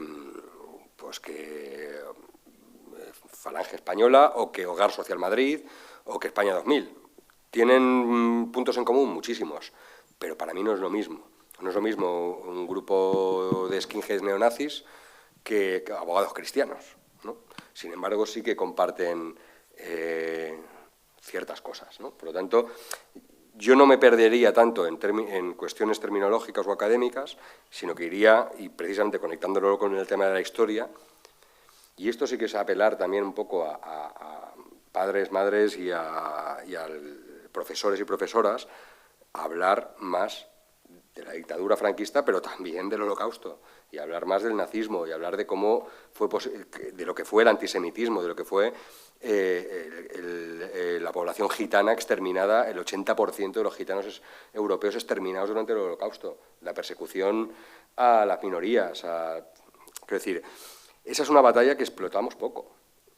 Y esto, por ejemplo, con activistas gitanos, activistas antifascistas gitanos, ellos lo dicen, es que hasta nuestro propio pueblo desconoce el Holocausto, desconoce que nos mataron al 80% de los gitanos, ¿no? Es decir, y esto es un gran drama, ¿no? Si, incluso los nazis también mataron a los testigos de Jehová. Es decir, era tan amplio el abanico de seres exterminables por los nazis, ¿no? Obviamente la extrema derecha va cambiándolo, ¿no? Y va adaptando, pues dependiendo del contexto, ¿no? Pues como decía, ¿no? Pues el judío de los años 30 hoy es el musulmán, ¿no? Es decir, van cambiando un poco el fantasma, ¿no? al que exterminar, pero efectivamente todos beben de la misma matriz ideológica, de la misma raíz, y utilizan las mismas técnicas. Yo os recomiendo que veáis una película de propaganda nazi, una de las más estudiadas, que se llama El eterno judío, y cambiéis el sujeto. Donde veáis un judío en la peli, pensad en un inmigrante, o un menor inmigrante, o un musulmán, o lo que queráis. Cambiadlo, pero veréis cómo es exactamente la misma propaganda que usa la extrema derecha actualmente. La misma, obviamente, cambiando el contexto, pero quiero decir que están repitiendo fórmulas, y lo están repitiendo precisamente porque les funcionó. Y como les funcionó, pues la están repitiendo, porque hay una amnesia histórica en Europa, que creímos que nunca más volvería a pasar esto, que ya estábamos vacunados, y de vacunados nada. De vacunados nada, todo lo contrario. De hecho, creo que nos faltó muchísima vacuna, ¿no? Sí, por vincular dos noticias, una del pasado mes de julio y otra de ahora. El pasado mes de julio el Ministerio de Cultura, el Gobierno español, por tanto, rechazaba declarar el Valle de los Caídos bien de interés cultural. Y lo hacía porque no tenía importancia ni la planta, ni la figura del arquitecto, ni la técnica constructiva, ni tampoco los materiales empleados. Bien, pero ahora la Comunidad de Madrid, concretamente a una instancia que hace el propio Vox a la presidenta y al Partido Popular, pretende declarar bien de interés cultural el Valle de los Caídos, pero no por todo esto que he dicho, sino por otras cosas que está en el imaginario de todos.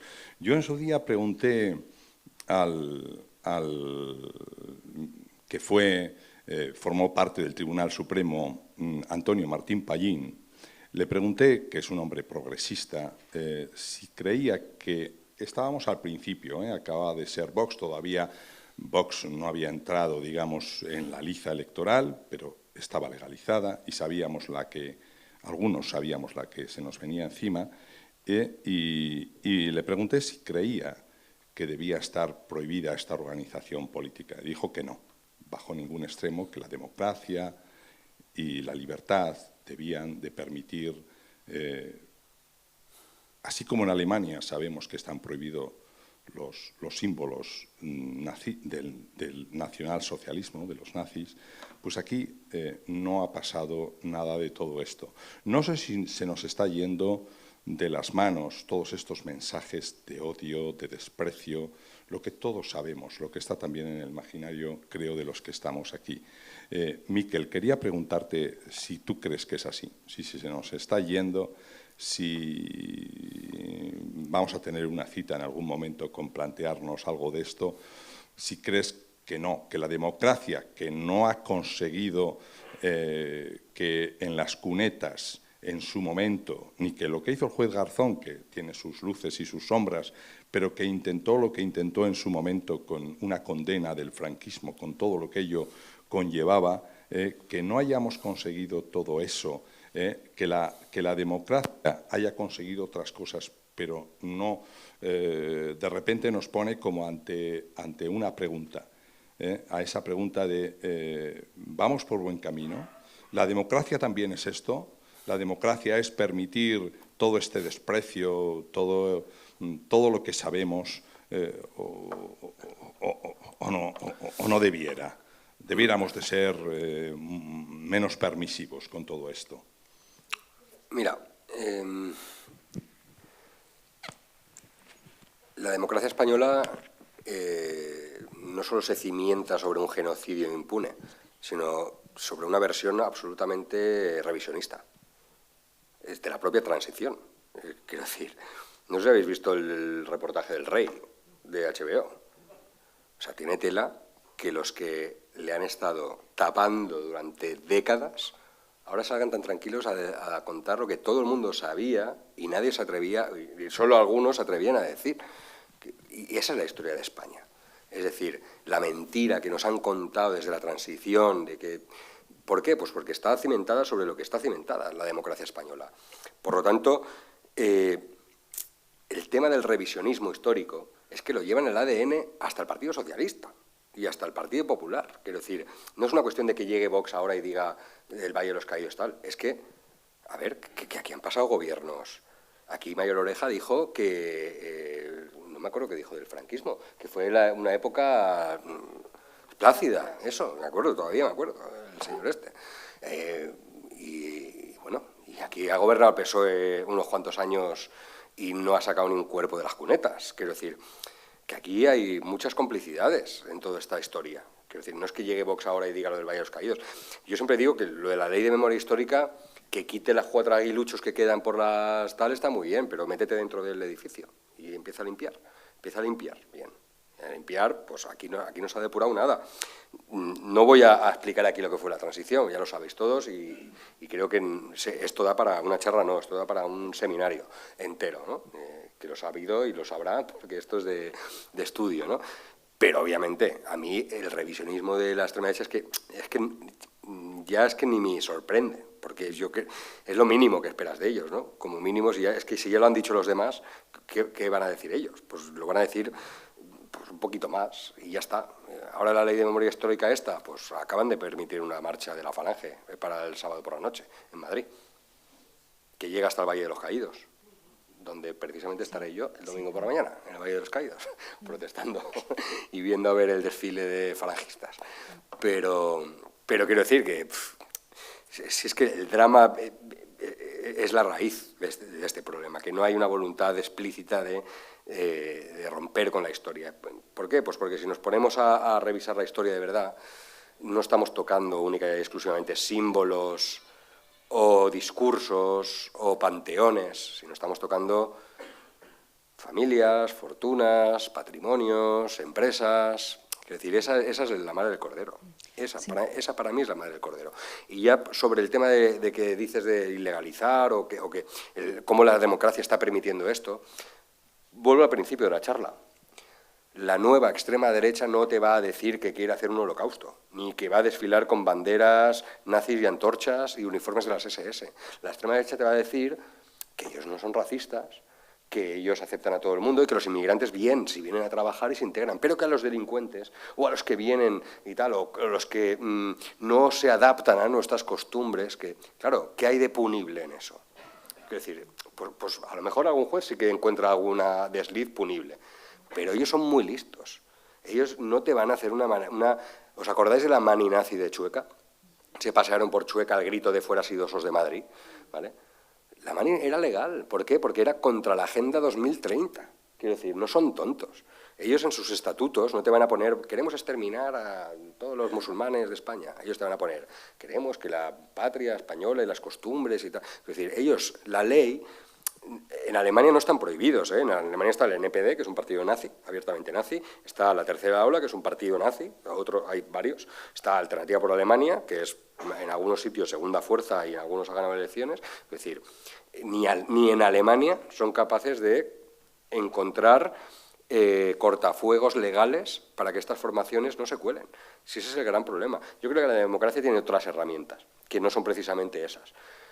Pero eso exige un compromiso de todos los demócratas. Y cuando hablo de todos los demócratas, no hablo de los políticos, hablo de la sociedad. Es decir, si la sociedad está bien vacunada y la sociedad dice, mira, no, ¿sabes? Este discurso de odio no es aceptable. Un propietario de un medio de comunicación dice, esto no lo voy a promocionar, o a este tío no lo llevo a MasterChef a cocinar porque no, ¿sabes? Pero el problema es que no tenemos eso. El problema es que estamos protestando y diciendo, se está pegando fuego el monte, y todos, venga, dale brasa a la salchicha. Ese es el problema. Y claro, a veces, ahora menos, porque ahora ya está el bicho ahí, pero imaginaos hace 10 años, cuando estábamos ahí, la extrema derecha, y ya está el zumbao la extrema derecha. Y tal. Quiero decir que no es fácil, y sobre todo porque ellos son muy listos. Entonces es encontrar las maneras que tenemos de desmontarlos. Nuestra misión, y yo como periodista, una de mis misiones es desmontarlos. Y cortarles un poco pues cuando vea que pues hacen bulos, o cuando sale pues policía difundiendo bulos, o sale el no sé qué, el político copiándole el discurso, o alguien de izquierdas que copia el discurso y se cree que es súper innovador y le dices tete, ¿sabes? Vale, Miquel, déjame tengo un aquí segundo. Sí, vale. ¿Y eso te ha costado, esas presiones te han costado eso, amenazas, presiones? ¿Cómo se mueve esa gente en esa materia? A ver, yo empiezo a firmar artículos sobre extrema derecha hace 5, 6, 7 años, no más. Antes yo tengo 15 años de mi carrera periodística firmada con seudónimo sobre extrema derecha, porque yo vivía en Valencia entonces, y en Valencia la situación no era muy amable, que digamos, y yo tenía miedo, como hemos tenido miedo mucha gente, y éramos muy prudentes, y íbamos con mucho cuidado. Y yo escribía yo escribía también porque me creía que lo que hacía servía para algo. Y es que ni ganaba dinero con ello, ¿no? Es decir, es que encima eran medios deficitarios, ¿no? Pero nos creíamos la labor del periodismo en este sentido y lo hacíamos. Cuando he empezado a firmar, pues es verdad que sí, he recibido muchas amenazas, incluso señalamientos, por parte no de un zumbao en Twitter anónimo, sino del principal sindicato de la policía, por ejemplo, o de asociaciones de policías de extrema derecha, o, bueno, conocidos neonazis y conocida gentuza de este tipo, pero también creo que cuando más público eres, más protegido estás, creo.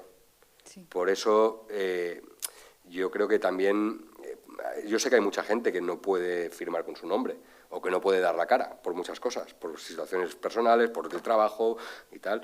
Yo tengo la suerte, entre comillas, de que me siento protegido un poco por mi cara pública, ¿no?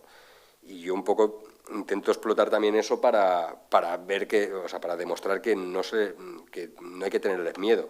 Hay que ser prudente, obviamente, y hay que saber que a veces esta gente pues no es muy amable, que digamos, ¿no? Pero bueno, a lo mejor, no sé, yo he tomado esa decisión, pues yo las amenazas ya es que me las tomo un poco a cachondeo, en realidad. A veces hasta les vacilo y todo, cuando me las envían por privado. Pero si son graves las denuncio, obviamente las denuncio, ¿no? Pero que tampoco, vamos, no sé, no se trata de heroicidades ni de historias, pero es una batalla de largo recorrido. Y pues hay veces que hay que... Vale, sí, porque tenemos, tenemos varias... Sí, lo que voy a hacer, vamos a hacer 5 preguntas a la vez y luego respondes a todas a la vez y si todo el mundo que quiere puede hablar. Bueno, pues apunta. Oye, arratsaldeon a todos los que estamos aquí. Yo, pues no sé, estamos un poco hartos ya de tanto... Nos ha dado el recorrido del fascismo, de todo eso, de la Guerra Civil Española. Muy de acuerdo con usted, pero yo creo en ese supuesto COVID que nos han hablado. Vamos a hablar del 2020 hacia estos momentos. No sé, yo veo que no ha habido mucha autocrítica sobre ese supuesto COVID que le llaman. Y pienso que no está detrás de todo esto este auge de la extrema derecha, por medio. No sé si me he explicado bien.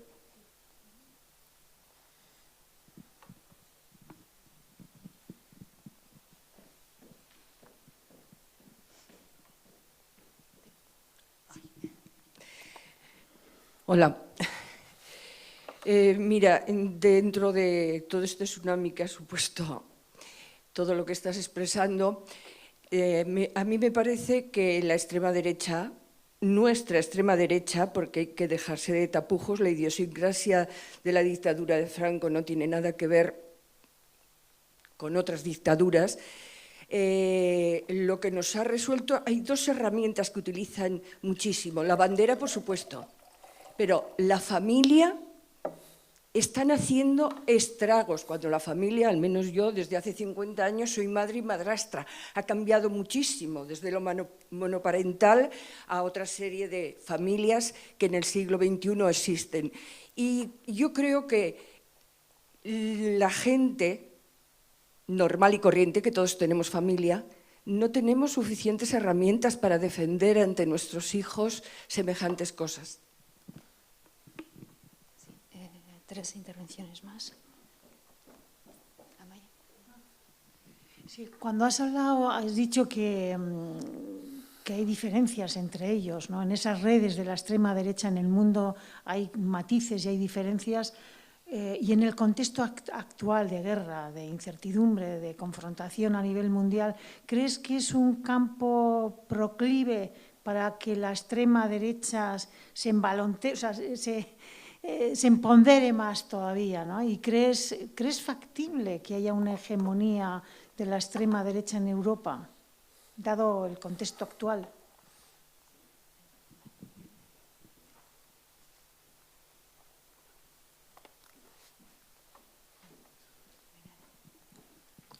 Yo, a ver si me sale un poquito lo que quiero expresar. Hace ya unos cuantos años yo estaba a tope en Twitter con un montón de seguidores y aquí mismo en el País Vasco pues sufrí un ataque de la Guardia Civil que iban de que yo era de ETA. Bueno, yo no sé euskera, ni he aprovechado nunca ETA. Algunos de aquí me conocen de toda la vida de la política y en aquel momento estaba metido en política. Consiguieron derrumbarme para siempre dejar Twitter. Saben que tengo un trauma, he dejado prácticamente cualquier iniciativa política. Entonces, por eso sí que quiero comentarte, cuidado con con lo que comentabas, con las... perdón por por mi forma de hablar ahora, que tardo muchísimo. De lo que ha dicho, con las amenazas. Personas de Guardia Civil era lo que habían amenazado con que yo, por ser tan radical de izquierdas, iba a recibir entrar en la esta de araña 3, como lo llamaran en su momento. Pero independientemente de eso, lo que veo algo muy claro, y estoy totalmente de acuerdo desde que has comenzado a hablar hasta el final, es que esto parte de un intento del propio sistema de que jamás aparenten ser violentos. Parece que nunca ha sucedido nada desde la extrema derecha, tanto hablando de la derecha que se hace pasar por casi progresista, hasta la derecha neonazi, desde los últimos 20 años. No recuerdo de grandes agresiones, no recuerdo que ningún medio de comunicación haya comentado nada sobre agresiones por parte de grupos grandes de extrema derecha contra personas de color, de izquierda, etcétera, etcétera. Sin embargo, ahora yo considero que eso es marketing puro, que hay una especie de entramado, igual te parece que es demasiada ilógica mía, de que tengan una idea de que no aparenten violencia. Van a ser violentos siempre los de izquierdas, nunca nosotros. Entonces, es una pregunta que te hago. ¿Consideras que es exactamente eso, que han entrado en una especie de pacifismo completamente falseado, cuando por detrás sí que nos pueden hacer la que quieren? ¿Y es eso real? Vale, y ya para terminar esta ronda me tomo la libertad de preguntarte. Antes decías que hay que cortar este tipo de bulos, este tipo de afirmaciones, cuando tienen un tinte xenófobo. Entonces nos topamos, porque tenemos un código penal, con un artículo 510 que nos habla del discurso del odio. Pero ¿qué hacemos con estos discursos? ¿Abogamos porque se prohíban? Porque ya nos ocurrió aquí en Vitoria, cuando el exalcalde dijo que las personas magrebís venían a vivir del cuento y lo que se intentó judicializar la causa y no prosperó, porque es libertad de expresión. Entonces, ¿qué hacemos? O sea, ¿tú defenderías la ilegalización o prohibición de este tipo de discursos con lo que ello supone de que algún día puedan censurar lo que nosotros decimos, o simplemente dejamos que todo vale, todo se puede decir y que seamos la gente la que nos hagamos ¿no? eco o no eco? Y había dicho la última, ya respondes, por favor. Eso, Arratsaldeon, muchas gracias por venir. Muy interesante todo. Yo, un poquitín al hilo de la última intervención de Rosabel, si no crees que la educación en comunicación es una de las claves, el empoderamiento ciudadano para saber discernir el polvo de la paja, el bulo de la noticia certificada con fuentes, etcétera. Simplemente una reflexión que transmito. Bueno, una por una. A ver, respecto a lo de la pandemia y la extrema derecha, vamos a ver cómo abordar esto. El tema de la pandemia ha sido un fenómeno global, es decir, esto no ha sido creado por ningún grupúsculo ni nada. Ahí ha participado desde Rusia hasta Cuba, hasta España, hasta Sudáfrica. Quiero decir, aquí no hay un complot, una conspiración. ¿Por qué? Porque para mí, precisamente, no hay mayor conspiración que el propio capitalismo. Es decir, para mí, las teorías de la conspiración, para mí, lo que sí que son herramientas propias de un sistema para que, en vez de mirar al verdadero problema, que es la estructura y el sistema capitalista, empieces a pensar que es que hay un grupo de gente que está pensando, tramando algo para hacer algo, no se sabe qué más que el capitalismo. Si es que el capitalismo ya lo tiene todo. Es decir, que dejemos de trabajar, como pasó con la pandemia, por ejemplo, pues fue un problema para el capitalismo también, porque no generaba riqueza, ¿no? Por lo tanto, tampoco había un interés en crear eso. O sea, yo he sido muy crítico con el negacionismo. ¿Por qué? Pues porque precisamente en las teorías de la conspiración que se han dado alrededor del negacionismo, la extrema derecha ha estado metida hasta las cejas. Es decir, ha estado en la mayoría de protestas que había en Alemania, en España, en Italia, tal, la extrema derecha estaba en todas. En Estados Unidos, el propio Trump diciendo que si, bueno, eso te bebes un chupito de lejía y se te pasa, y más de uno se lo bebió y la palmó, hay que decirlo. Quiero decir, no hay mayor conspiración que el capitalismo. Si es que no hace falta buscar otras conspiraciones, y es la mayor conspiración, y además es que te lo dicen a la cara, no se esconden, es que no hay nada que ocultar. Está todo escrito, todo evidente. Es decir, lo del COVID yo creo que ha sido un shock para todos y para todas, y donde muchos no hemos sabido cómo reaccionar ante medidas, porque yo también he hecho esa reflexión, ante medidas que coartaban nuestras libertades, pues por miedo, pues las hemos asumido, muchísimos, yo primero, que por miedo he asumido pues que de los toques de queda y esas cosas, pues tocaba hacerlas, y luego reflexionando, pues digo, pues igual no eran todas del todo aceptables, o deberíamos haber tenido una actitud más crítica con algunas, o tal. Es decir, claro que hay matices, y claro que no todo en una situación de tal shock a nivel global, no todo es acertado, y todas las medidas. A mí, por ejemplo, me disgustaba profundamente ver los comunicados con 2 militares, ahí que parecía que estuvieran los alienígenas aquí, aterrizando, es decir, que se han dado situaciones muy bestias, y que yo creo que esto ha causado un trauma en toda una generación que hemos vivido esto, y la gente joven no quiero ni pensar lo que habrá supuesto estar 2 años encerrado, sin socializar y con todas las teorías que ha vivido alrededor.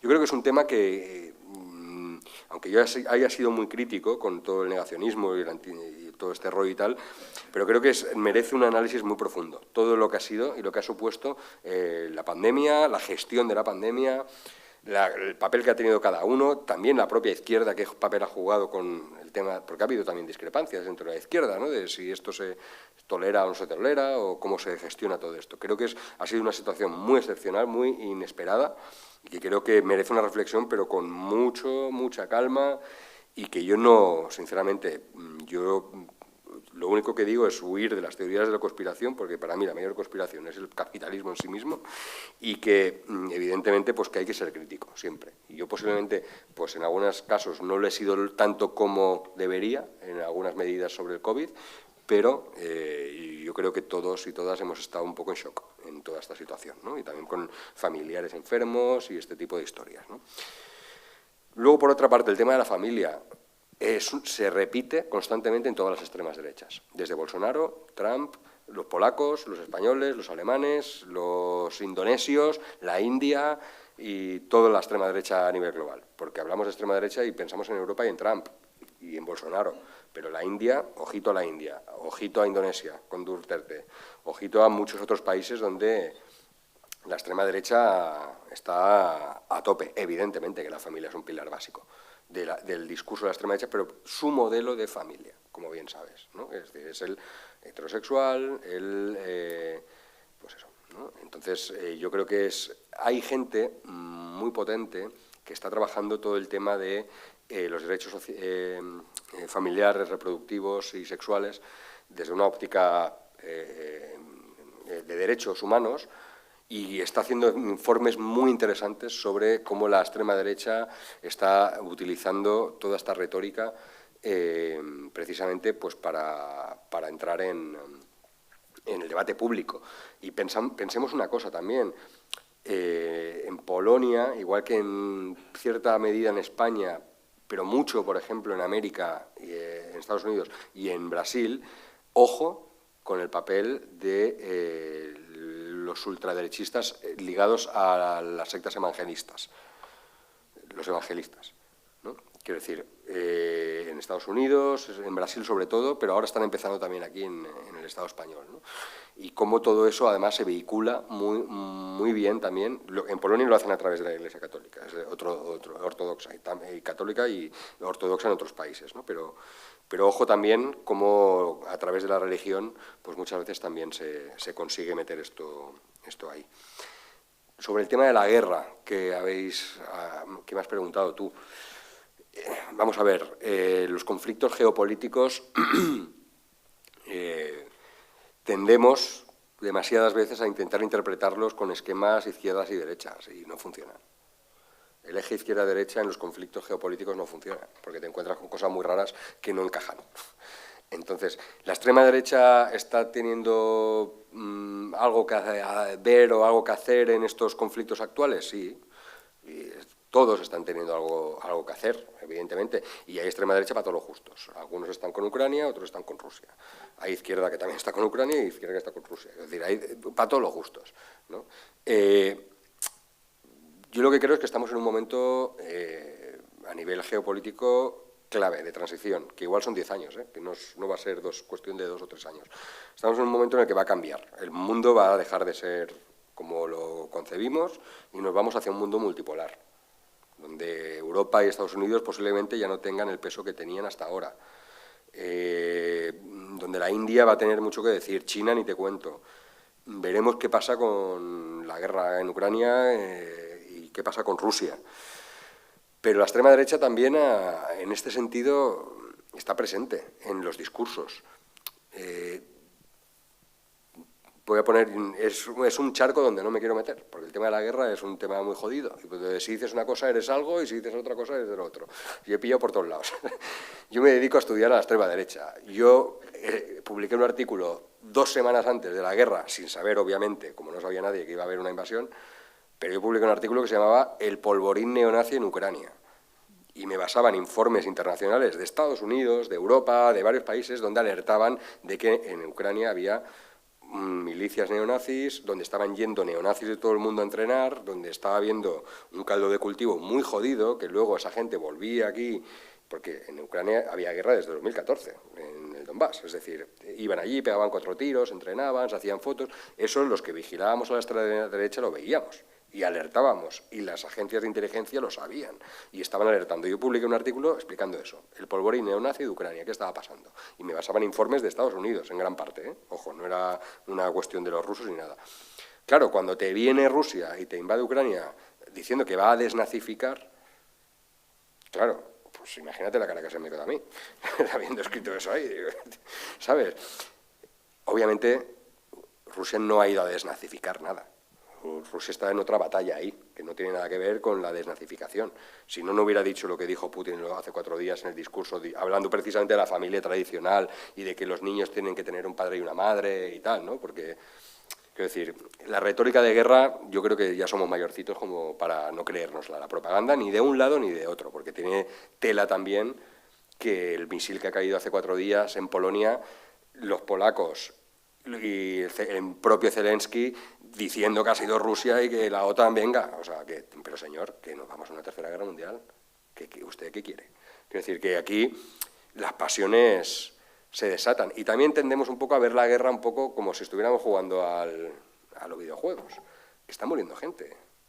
Que yo estoy convencido de que el 90% de los chavales que están combatiendo no quieren estar ahí.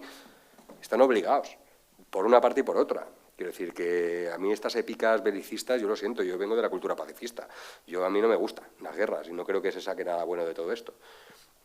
Lo que quiero decir, son conflictos geopolíticos, vamos hacia un escenario multipolar y yo creo que hay que tener mucha paciencia con todo esto, porque esto va a situar el mundo en un plano absolutamente distinto al que conocemos hasta ahora.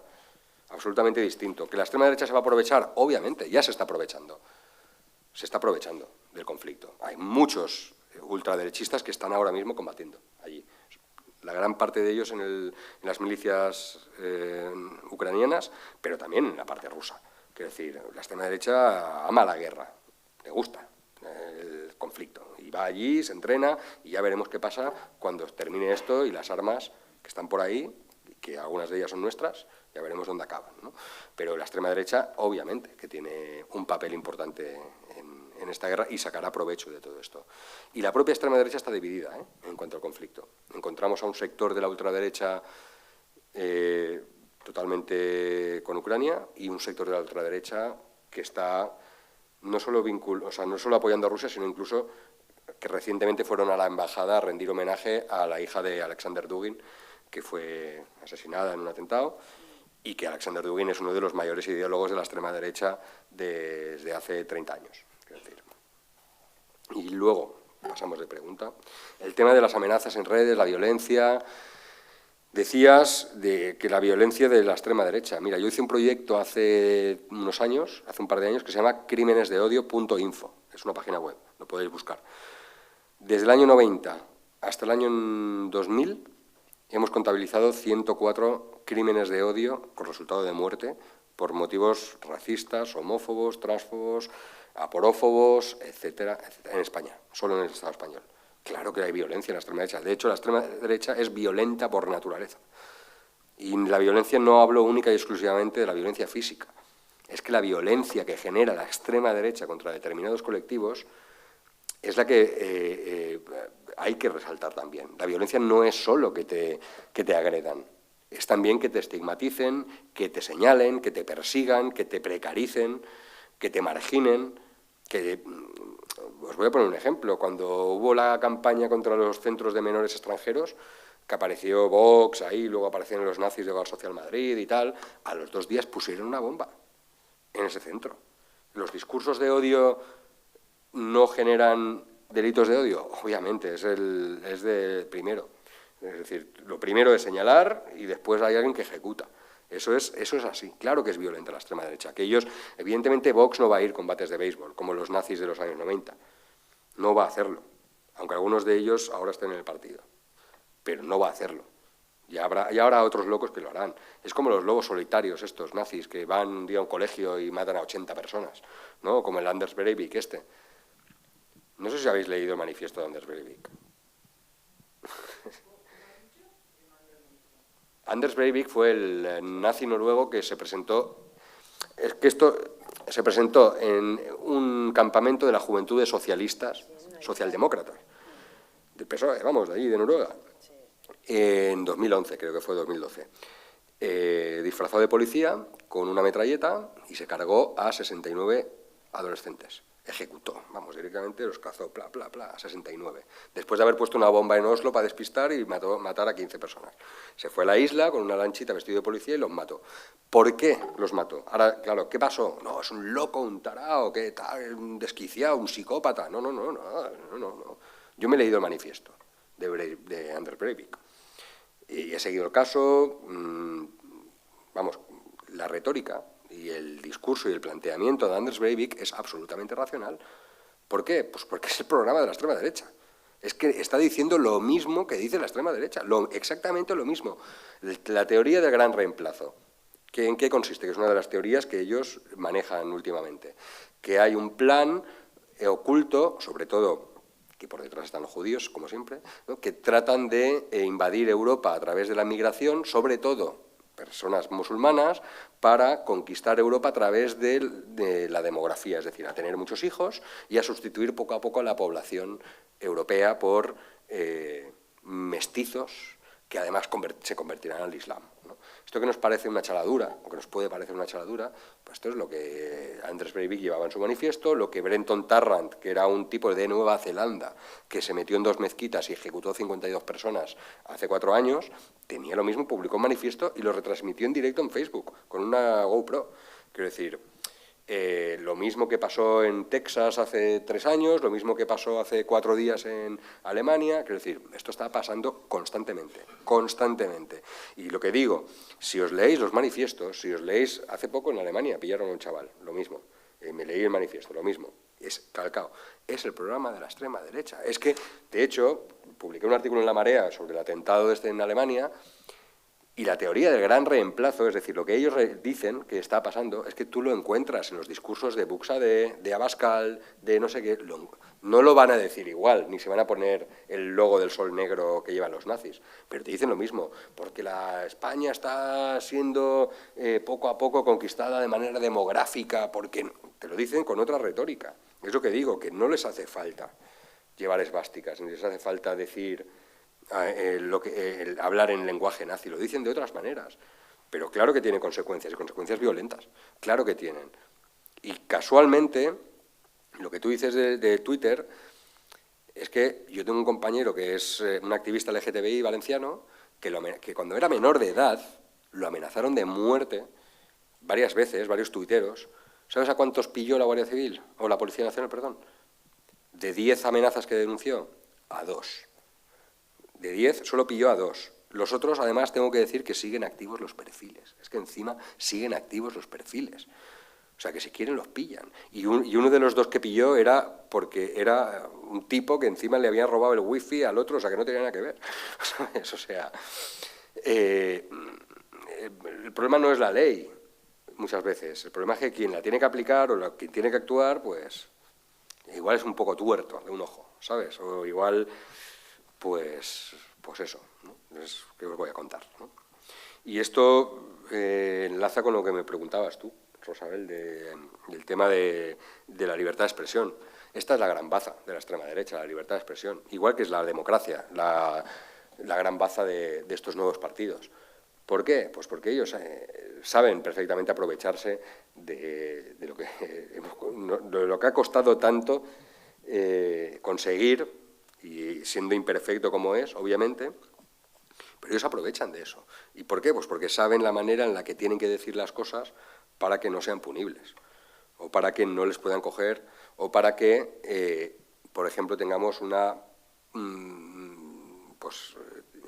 unos jueces y unos fiscales que mayoritariamente son bastante conservadores, ¿no? No quiero decir que sean malos profesionales, pero quiero decir que, en gran medida, ¿quién se puede tirar 8 años opositando? ¿No? Quiero decir, pues gente, sobre todo, pues que tiene capacidad para permitirse 8 años, ¿no? Pues estar ahí dándole y estar ahí, ¿no? Y eso, pues, requiere pasta y bueno, pues requiere lo que requiere, ¿no? Por lo tanto, yo creo que la censura, yo no creo que sea la solución, porque creo que van a buscar siempre la manera de reinventarse y volver.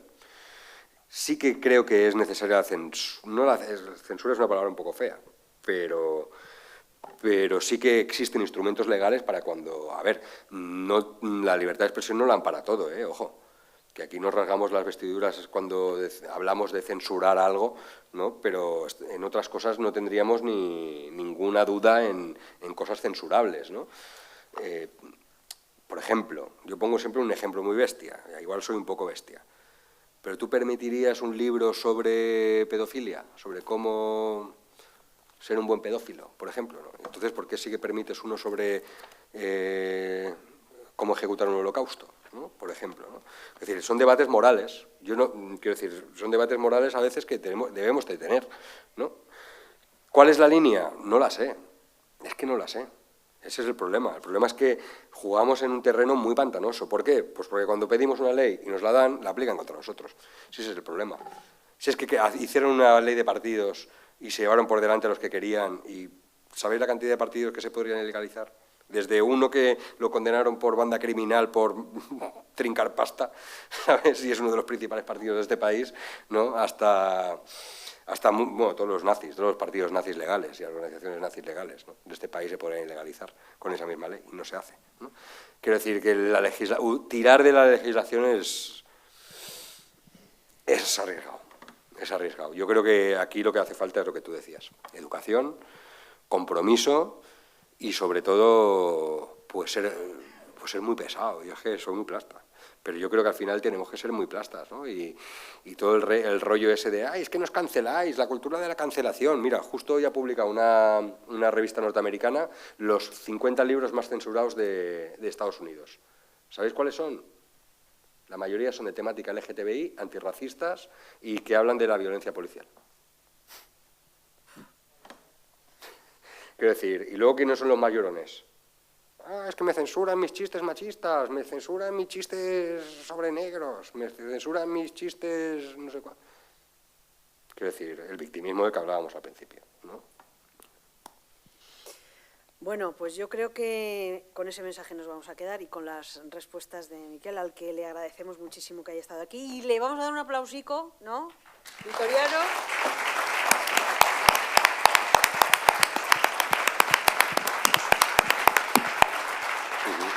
Porque ha sido muy paciente y muy majo. Y vosotros también habéis sido muy pacientes y muy majos. Así que es que ricasco, de Nori. Muchas gracias, y deciros que el informe que os comentaba antes sobre la extrema derecha en el Estado español lo podéis descargar gratis en la página web de la Fundación Rosa Luxemburgo. Si buscáis de los neocon a los neonazis, lo tenéis en PDF. Así que nada, muchas gracias. ¿Qué tal?